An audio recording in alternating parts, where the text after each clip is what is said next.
Olá, queridos amigos, sejam bem-vindos a mais um vídeo do meu canal. E no vídeo de hoje, você sabe o que é reforma agrária? Você imagina para que isso serve? Se não sabe, esse é o motivo do vídeo de hoje, né? Já deixa o like, se inscreve e me segue para mais conteúdos como esse. E ativa as notificações, né, para não perder nenhum vídeo que sair desse canal louco aqui do Juiz. E bora pro vídeo. Quando a terra sangrou. Reforma agrária da China de 1949. A terra pertencia a poucos, mas a fome, essa sim era de muitos. A China passou por um processo histórico que marcou pela sua mudança na agricultura, uma reforma agrária que não apenas mudou os donos da terra, mas também deixou um rastro de sangue, medo e revolução. E eu hoje vou te mostrar como isso foi de extrema importância para o desenvolvimento da China como potência, transformando ela hoje, na minha opinião, a maior potência mundial. Não em termos nucleares, mas em termos tecnológicos. Mao Tse-tung. Mao Tse-tung. Em 1949, o Mao Tse-tung proclamava a vitória comunista. A República Popular da China nascia com um objetivo: destruir o velho mundo para criar algo novo. O passo para isso seria organizando a distribuição das terras. Isso desencadeou uma guerra entre os cidadãos e a divisão de classes favoreceu muito essa guerra. Na época, 80% da população chinesa era das zonas rurais. Minha gente aqui, ó. Mas graças ao Mao Tse, eles tiveram sua reforma. Preciso dizer... Olha o pé de laranja botando, velho. Pausa para vocês observar aqui como o sistema agrário é importante, velho. Faz a gente ter comida na mesa. Havia grandes latifúndios e vários camponeses sem terras ou endividados pelo governo. Mas para o Partido Comunista, a terra era um grande latifúndio rentável. Então quem controlava a terra, controlava o povo. E finalmente, em 1950, a China lança sua proposta de reforma agrária completa, tirando a terra de quem tem e dando ela a quem não tem, fazendo uma distribuição. Mas essa forma aqui era realmente brutal. Gente, a justiça era feita, hein, pessoal? Em praça pública, no meio de todo mundo. Criança, pai, mãe vendo. Inclusive, eram horas que os pais deduravam os filhos entregavam os pais. Foi um momento muito tenso na China, pra ficar bonitinho. A justiça era feita em praça pública. Filhos apontavam os pais, vizinhos viravam-se contra seus vizinhos. A terra era o prêmio e a ideologia, o combustível. Estima-se que 2 milhões de pessoas foram mortas nesse processo da reforma agrária chinesa. Muitos deles foram executados, outros levados a suicídio. As pessoas preferiam morrer a entregar suas terras. Não. Morria. Fazia seppuku, cometia altos tipos de forca, entre outros. O mais comum na China era o seppuku, né? Que enfia uma faca e eu nego. Era tipo honra. Morria honrado, tá ligado? Coisa de louco. Eu também faria a mesma coisa se eu fosse daquela época. Eu tenho certeza que eu faria a mesma coisa. Não tenho dúvida. O apoio do partido, as ações mais radicais para controle social. Eles têm uma visão mais controladora possível. Ele, não, vou fazer assim, porque assim eu vou ter o maior controle das pessoas.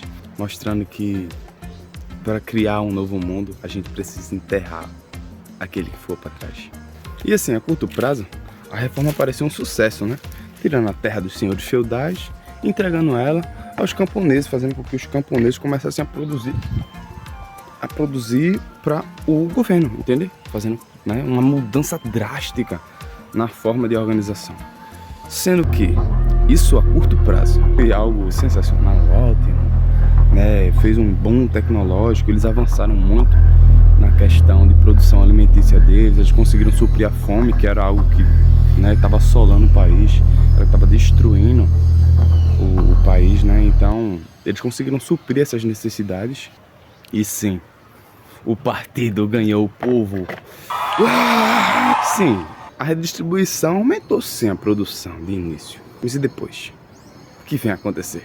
Logo vieram as coletizações. Isso fez com que as terras deixassem de ser de alguém para ser do Estado, fazendo com que o Estado tivesse total controle das terras produtivas e improdutivas, sabendo onde construir e onde não construir. Que terra é importante para eu preservar? Que terra eu, posso construir uma cidade em cima que não vai fazer diferença? Mas isso era um pesadelo para o produtor. Ele não queria que que ele fosse meio que escravo do sistema. Tipo, era como se o senhor feudal, que era o dono, agora só mudou o dono, entende? Fazendo com que os cidadãos tivessem aquela sensação de que, tipo, tô sendo explorado, porra, isso aqui, porra, mesmo, a mesma coisa que a gente tava lá, a gente saiu de um e, pô, foi pra outro. Mas tinham diferenças, convergências muito grandes. Esse partido que vinha a surgir desencadeou um nível de pensamento crítico sobre as situações que fez com que camponeses dessa mesma época despertassem seu conhecimento, levando crianças às escolas, né, aumentando o índice de educação na China, fazendo com que todo cidadão fosse individualmente capaz de construir uma sociedade. Cada cidadão pensasse por si só, entendeu? Eles investiram em tecnologia e principalmente em educação. Educação de base, aqueles alunozinhos pequenininho, cabeçudinho, que a gente, né? Ah, o bichinho indo pra escola, no ônibus da escola, olha que lindo. Entendeu? A China investiu nisso, mano. Fez com que a geração futura viesse com uma mentalidade positiva, acreditando que era possível mudar a realidade que eles viviam, que era possível fazer diferente. E a reforma agrária não foi só uma politicazinha, foi um ritual político. Foram etapas de um processamento que uma limpeza para estabelecer uma nova ordem, uma nova forma de pensamento coletivo.